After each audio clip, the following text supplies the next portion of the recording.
नमस्कार साथियों, स्वागत है आप सभी का आज के इस नए वीडियो में। तो साथियों, आज एक ऐसी टॉपिक पर चर्चा होने वाली है जो कि आप सभी के लिए बहुत ही महत्वपूर्ण है। बहुत ही महत्वपूर्ण चर्चा होने वाली है क्योंकि मेरे पास लगातार आप सभी के कमेंट्स आ रहे थे कि सर एक ऐसी वीडियो अपलोड कर दीजिए जिनमें कि वो सभी प्रश्न आप बता दीजिए जिनमें कॉमन अंक मिलने वाले हैं।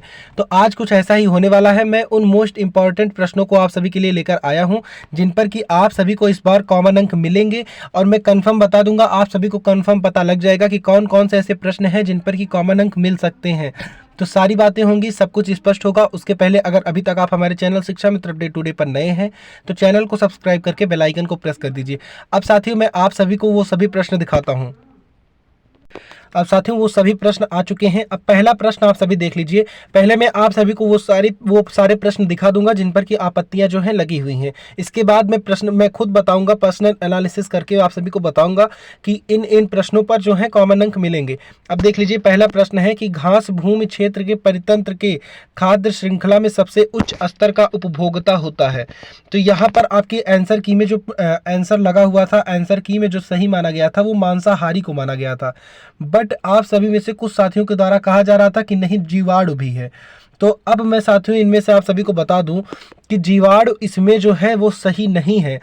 भले ही आप सभी के द्वारा माना जा रहा था कि जीवाणु है, लेकिन इसमें मांसाहारी एकदम करेक्ट आंसर है जो कि आपकी आंसर की में आपकी बोर्ड की तरफ से माना गया था। तो इसमें आप सभी कॉमन अंक की आशा मत कीजिएगा। इसमें आप सभी को कॉमन अंक मिलने के 0.001% चांसेस हैं। तो अब मैं आप सभी को अगला प्रश्न दिखाता हूँ। अब देख लीजिए, अगला प्रश्न जो है ये देख लीजिए, 80 नंबर वाला प्रश्न है। अगला प्रश्न ये संस्कृत का प्रश्न है कि इनमें से कौन सा प्रत्याहार नहीं है। तो अब इनमें से कौन सा प्रत्याहार नहीं है, अब इसमें आपकी आंसर की में ला दिया हुआ था, बट कुछ साथियों के द्वारा कहा जा रहा था नहीं, ला और रा दोनों है। तो मैं आप सभी को बता दूं, ये प्रश्न जो है इनमें भी केवल ला ही है, इनमें ला ही है जो कि प्रत्याहार नहीं है। तो साथियों, इनमें आप ये मत मानकर चलिएगा कि इसमें आपको कॉमन अंक मिलेंगे। हालांकि इस पर भी आपत्तियां बहुत ही दर्ज हुई हैं, ये भी सब आप सभी मानकर चल रहे हैं कि इस पर जो है आप सभी को कॉमन अंक दिए जाएंगे।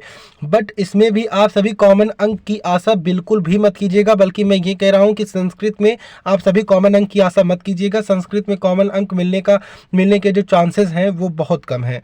अब देख लीजिए, एक छोटा सा प्रश्न यहीं पर दिख रहा है, पूरा तो नहीं दिख रहा है, पूरा नहीं कवर हो पाया, लेकिन अब देख लीजिए, मैं बाजार जाता हूँ, इस पर भी बहुत छात्रों को संदेह है। तो इस पर जो है कॉमन अंक आपको मिल सकते हैं क्योंकि इनमें ऑप्शन जो है वो सही नहीं दिए गए हैं। बट आपत्तियां इस प्रश्न पर बहुत कम गई हैं और इस प्रश्न पर जिस प्रश्न पर आपत्तियां ज़्यादा गई हैं, 80 नंबर का प्रश्न है, लेकिन इस पर जो है चांसेस बहुत ही कम है, ना के बराबर आप मानकर चलिएगा इसमें। अब जो अगला प्रश्न है मैं आपको वो दिखा देता हूँ। अब अगला प्रश्न ये है कि शारीरिक विकास का एक प्रमुख नियम निम्न में से कौन सा है। तो शारीरिक विकास का प्रमुख नियम तो एक है द्रुतगामी विकास का नियम, एक है अनियमित विकास का नियम। अब देख लीजिए, इन दोनों में से जो आपकी आंसर की में आपको आंसर दिया गया था वो द्रुतगामी दिया हुआ था, बट आप सभी साथियों के द्वारा ये भी कहा जा रहा है कि नहीं, अनियमित विकास का नियम है। लेकिन मैं आप सभी को बता दूं कि इसमें भी जो आपका आंसर सही है वो द्रुतगामी विकास का ही नियम है। एक बार आप प्रश्न को एक बार अच्छे से पढ़ लीजिए कि शारीरिक विकास का प्रमुख नियम निम्न में से कौन सा है। तो यहाँ पर आप सभी को कंफ्यूज करने के लिए केवल दिया गया था जो उत्तर, जो सेकंड वाला आपको दिया गया था ऑप्शन, वो अनियमित विकास का नियम, ये केवल कंफ्यूज करने के लिए दिया गया था। हाँ, विकास का नियम जरूर है, शारीरिक विकास का नियम है, लेकिन जो प्रमुख नियम है वो द्रुतगामी विकास का नियम है। तो इस पर भी जो आपत्तियां हैं ये सही नहीं मानी जाएंगी। इस पर भी आप सभी देखिएगा, इस पर भी आप सभी को कॉमन अंक जो है जुड़कर नहीं मिलने वाले हैं। तो 3 प्रश्न आपके ऐसे ही लगभग कट जाएंगे। अब इसके बाद जो प्रश्न आता है वो मैं आपको दिखाता हूँ। अब मानसिक उद्वेलन प्रतिमान का प्रयोग निम्न में से किसके शिक्षण हेतु किया जाता है। तो अब यहाँ पर आप सभी जो ऑप्शन दिए गए हैं उनमें देख लीजिए, आप सभी सृजनात्मक है, समस्या समाधान है, समझ है, अनुप्रयोग है। अब इसमें आपकी आंसर की में जो आपको उत्तर मिला था, उत्तर आपकी आंसर की में माना गया था वो था सृजनात्मक। सृजनात्मक जो था ये आपका आंसर की में माना गया था, बट आप सभी साथियों के द्वारा कहा जा रहा था कि नहीं, समस्या समाधान भी है। सभी के द्वारा कहा जा रहा था, समस्या समाधान भी है, आपत्तियां जो दर्ज हुई हैं वो इसी कारण हुई हैं।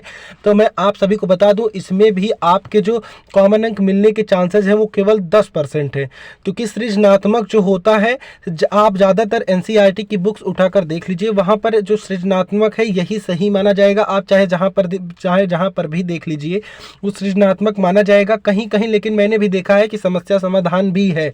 तो इस पर कुछ चांसेस बनते हैं, लेकिन केवल 10% चांसेस बनते हैं कॉमन नंबर के। अब मैं दिखा देता हूं कि आप सभी का अगला जो प्रश्न है इस पर क्या होने वाला है। तो मैं साथियों आज इसमें सारे वो प्रश्न पुटअप कर दूंगा और बिल्कुल सही बता दूंगा कि किस पर मिलने वाले हैं, किस पर नहीं मिलने वाले। अब ये प्रश्न है, ये प्रश्न आप सभी के द्वारा मेन टारगेट पर लगाया गया है, क्योंकि मेरे पास बहुत से छात्रों का कमेंट आ गया कि सर इस पर मिलने वाला है कि नहीं। तो इस पर मिलने वाला है कि नहीं ये मैं आपको बताता हूँ। तो शैशवा काल का समय है, इनमें से देख लीजिए पहला ऑप्शन आपको दिया है कि जन्म से 6 वर्ष। आपकी आंसर की में बिल्कुल यही आंसर दिया हुआ है कि जन्म से 6 वर्ष, बट आप सभी साथियों के द्वारा कहा जा रहा है कि नहीं, जन्म से 2 वर्ष का समय जो है वो शैशवा काल का है। तो मैं आपको बता दूं कि यहाँ पर लिमिट एक दी हुई है कि जन्म से 6 वर्ष तक जो आपका समय होता है वो शैशवा काल का होता है। तो यहाँ पर जो है आप सभी का जो आपत्ति होने वाली है वो थोड़ा रॉन्ग जाने वाली है, क्योंकि यहाँ पर भी आपको कॉमन अंक मिलने की संभावना कम है। अगर ये जन्म से 6 वर्ष वाला ऑप्शन ना दिया होता, केवल जन्म से 2 वर्ष दिया होता, तो फिर आप सभी मान सकते थे कि हाँ जन्म से 2 वर्ष सही है। लेकिन अभी आप इसे नहीं मान सकते, बिल्कुल भी आप सभी को नेगलेक्ट करना होगा, क्योंकि जन्म से 6 वर्ष इसमें ऑप्शन सही है। क्योंकि यहाँ पर आप एनसीईआरटी की बुक्स में देखिए तो दोनों ऑप्शन वहाँ पर दिए गए हैं कि जन्म से 6 वर्ष, जन्म से 2 वर्ष। लेकिन यहाँ पर कंफ्यूज करने के लिए केवल बोर्ड ने आपको दिया था कि आप सभी पूरी तरह से लगा पाते हैं सही आंसर कि नहीं लगा पाते। तो मैं आपको बता दूं जन्म से 6 वर्ष इसमें करेक्ट है। तो आप इसमें भी आशा कम मानकर चलिएगा कि कॉमन अंक आप सभी को मिलेंगे। इसमें मेरे हिसाब से इसमें भी कॉमन अंक मिलने की संभावनाएं कम है, बट देखिए क्या होता है। अब देख लीजिए निम्न में ग्रंथियों के आधार व्यक्तित्व के विभिन्न प्रकार की चर्चा किसने की है। अब इसमें जो आपत्तियां गई हैं, इसमें आपत्तियों पर आप सभी को जो है कॉमन अंक मिल सकते हैं, क्योंकि ये इसमें चर्चा जो थी क्रेसमर ने भी की थी और जुंग ने भी की थी। तो यहाँ पर आपको कॉमन अंक मिलेंगे। यहाँ पर आपके 90% जो चांसेस बनते हैं कॉमन अंक के वो बनते हैं। तो आप सभी यहाँ पर थोड़ा स्ट्रांग आप सभी का मुद्दा बनेगा, 1 नंबर वहाँ कॉमन अंक आपको मिलना चाहिए। अब देख लीजिए इसके बाद एक प्रश्न है जो कि मैंने टिक नहीं लगाया, छूट गया मुझसे टिक। ये 23 नंबर का प्रश्न है, ये भी बहुत ही महत्वपूर्ण है। अब देख लीजिए MPPI परीक्षण का उपयोग निम्न में से किसके मापन में किया जाता है। तो यहाँ पर कोई ऑप्शन ऐसा नहीं है कि जिनमें से 2 आपका सही हो। यहाँ पर आपका जो प्रश्न है यही गलत है। तो प्रश्न आपका क्या होना चाहिए था, मैं आपको बताऊं कि MPPI नहीं बल्कि MMPI होना था। क्या होना था, MMPI होना था यहाँ पर। तो आप सभी का जब यहाँ प्रश्न ही गलत है तो यहाँ पर सभी को एक एक कॉमन नंबर यहाँ पर देना चाहिए, और ज़्यादातर इसके भी 90% से भी ज़्यादा चांसेस हैं कि इस पर आप सभी को कॉमन अंक मिलेंगे। तो आप सभी इसमें भी निश्चिंत हो जाइए। तो दो क्वेश्चन मैंने आपको बताया जिन पर कि कॉमन अंक मिलने की पूरी संभावनाएं हैं। अब देख लीजिए ये 24 नंबर का जो क्वेश्चन है, यहाँ पर इस पर भी आपत्तियाँ बहुत ज़्यादा दर्ज हुई हैं कि अधिगम हेतु निम्न में से क्या सर्वाधिक आवश्यक है। तो अब यहाँ पर 2 ऑप्शन है, यहाँ पर आप सभी देख लीजिए 2 ऑप्शन मिल रहे हैं कि परिपक्वता और दूसरा है रुचि। तो अब पहला ऑप्शन आप सभी के द्वारा माना जा रहा है कि परिपक्वता भी आवश्यक है और रुचि भी आवश्यक है। तो ये आप सभी की जो आपत्ति होने वाली है ये बिल्कुल करेक्ट होने वाली है, क्योंकि यहाँ पर ये दोनों ऑप्शन बिल्कुल ही सही होने वाले हैं। यहाँ पर भी आप सभी को एक कॉमन नंबर जरूर ही मिलने वाला है। यहाँ पर बहुत ज़्यादा चांसेस बनते हैं क्योंकि इस प्रश्न पर आपत्तियाँ भी बहुत ज़्यादा हुई हैं। अब अगला जो प्रश्न है वो देख लीजिए 35 नंबर का प्रश्न है कि आँख की किरकिरी होने का क्या अर्थ है। अब इसमें आप सभी के द्वारा आपत्तियां दर्ज की गई हैं, क्योंकि इसमें आप सभी को जो प्रश्न आपका सही माना गया है वो अप्रिय लगना सही माना गया है। बट आप सभी के द्वारा ये भी कहा जा रहा है कि कष्टदायक होना जो ऑप्शन है ये सही है। लेकिन मैं आपको बता दूं यहाँ पर कष्टदायक होना ऑप्शन बिल्कुल भी सही नहीं है। ऐसा कहना आप सभी के लिए बहुत ही गलत है। ये बहुत मतलब पूरी तरह से नहीं माना जा सकता, बिल्कुल ही गलत है कष्टदायक होना। तो यहाँ पर अप्रिय लगना बिल्कुल सही है। इस पर आप सभी को कॉमन अंक जो है मिलने वाले हैं, कॉमन अंक नहीं मिलेंगे। इस प्रश्न पर आप सभी को कॉमन अंक बिल्कुल भी नहीं मिलेंगे। तो बिल्कुल भी आप आशा मत रखिएगा कि आंख की किरकिरी होने वाले पर आपको कॉमन अंक दिए जाएंगे। ये केवल कंफ्यूज करने के लिए दिया हुआ था। अब अगला जो प्रश्न है यहाँ पर आप देख लीजिए 124 नंबर का प्रश्न कि लखनऊ समझौता 1916 किन दो के मध्य हुआ था। तो यहाँ पर अब आपकी आंसर की में जो आपको आंसर दिया हुआ है वो है कांग्रेस व मुस्लिम लीग के मध्य। बट आप सभी के द्वारा ये कहा जा रहा है कि नहीं, नरम दल व गरम दल के मध्य जो लखनऊ समझौता होने वाला था ये नरम दल और गरम दल के मध्य हुआ था। तो लेकिन मैं आपको बता दूं कि ये जो समझौता था वो कांग्रेस व मुस्लिम लीग के मध्य ही हुआ था। इसमें आप बिल्कुल भी कंफ्यूज मत होइए, क्योंकि कांग्रेस व मुस्लिम लीग के मध्य ही ये जो समझौता था हुआ था। आप कहीं पर भी देख लीजिए, कोई भी बुक उठाकर देख लीजिए, मैंने इन सभी प्रश्नों को खुद एनालिसिस किया है, फिर आप सभी को बता रहा हूँ कि अब जो बहुत सारे साथी कह रहे होंगे नहीं इतने कॉमन नंबर मिलेंगे, उतने कॉमन नंबर मिलेंगे, लेकिन मैं एकदम सच आज बता दूंगा कि कितने कॉमन अंक आप सभी को मिलने वाले हैं। अब अगला जो प्रश्न, तो इस प्रश्न पर 124 वाले पर भी आप मत मान कर चलिएगा, बहुत ही कम चांसेस मानिएगा कि इस पर जो है आप सभी को मिलने वाले हैं। अब इसके बाद देख लीजिए, निम्न में से किसका नाम सुजनन शास्त्र के पिता से जुड़ा हुआ है।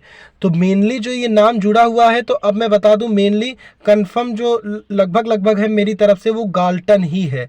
तो आपकी आंसर की में भी गाल्टन ही दिया हुआ है, लेकिन और प्रश्न जो इसमें उत्तर सही है वो गाल्टन ही है, लेकिन आप सभी के द्वारा कहा जा रहा है कि नहीं क्रो एंड क्रो भी है। तो हालांकि क्रो एंड क्रो भी कहीं कहीं देखने को मिल जाता है, तो इस पर पूरी तरह से नहीं कहा जा सकता कि कॉमन अंक नहीं मिलेंगे, लेकिन देख लीजिए साथियों चांसेस जो हैं बहुत ही कम है। आप बहुत ज़्यादा मत मानकर चलिएगा कि इस पर आप सभी को जो है पूरे नंबर मिलने वाले हैं, क्योंकि अगर कोर्ट देगा तब तो ठीक है, लेकिन बोर्ड से इस पर मेरी तरफ से नहीं मिलने वाले। अब इस पर भी आप अपने चांसेस जो हैं वो कम मानकर चलिए। अब ये देख लीजिए जो लास्ट आखिरी के जो दो प्रश्न हैं ये आप देख लीजिए। आखिरी के जो दो प्रश्न हैं, पहला है वायुमंडल की ऊपरी सीमा पर ऊर्जा पर प्रति इकाई क्षेत्र में प्राप्त होने वाली सौर विकिरण क्या कहलाती है। तो अब देख लीजिए यहाँ पर आप सभी के द्वारा भी आपत्तियाँ बहुत ज़्यादा गई हैं, ये मैंने गलत लगा दिया है, चौथा नंबर नहीं लगेगा। ये पहला होगा सौर स्थिरांक और दूसरा होगा सूर्य तप। तो यहाँ पर दो ऑप्शन आपके सही हैं, बिल्कुल ही करेक्ट हैं। यहाँ पर आप सभी को कॉमन अंक जो है मिलने के चांसेस पूरे हैं। यहाँ पर आप सभी को कॉमन अंक दिए जाएंगे, चाहे वो कोर्ट की तरफ से हो या फिर बोर्ड की तरफ से हो। यहाँ पर आपका जो है आंसर सही माना जाएगा। अब देख लीजिए 137 नंबर का जो प्रश्न है, यहाँ पर देख लीजिए एलपीजी के संदर्भ में क्या आ सकते हैं। तो एलपीजी के संदर्भ में देख लीजिए पहला नीले ज्वाला से जलने वाला, उसके बाद मीथेन उत्सर्जन करने वाला। तो यहाँ पर दोनों ही ऑप्शन आप सभी के जो हैं करेक्ट है। यहाँ पर भी आप सभी को कॉमन अंक मिलने के चांसेस हैं।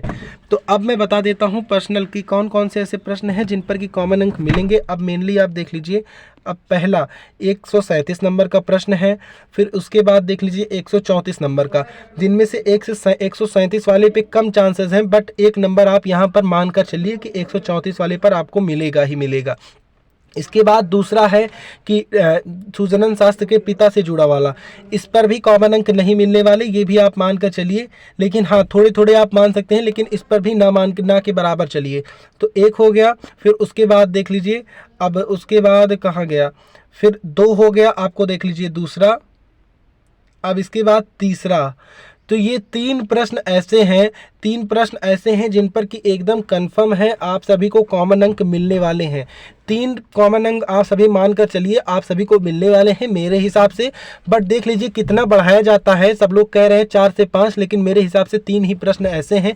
अगर आपको कहीं भी गड़बड़ी लगी हो तो आप कमेंट में ज़रूर लिख कर बताइए, बट अभी आप 2 से 3 नंबर ही कॉमन मानकर चलिए, जो कि मैं आपसे लगातार कह रहा हूँ। तो अगर आप सभी के द्वारा कोई भी डाउट आप सभी के मन में हो तो आप ज़रूर कमेंट में लिख कर बताइए। तो जय हिंद, नमस्कार।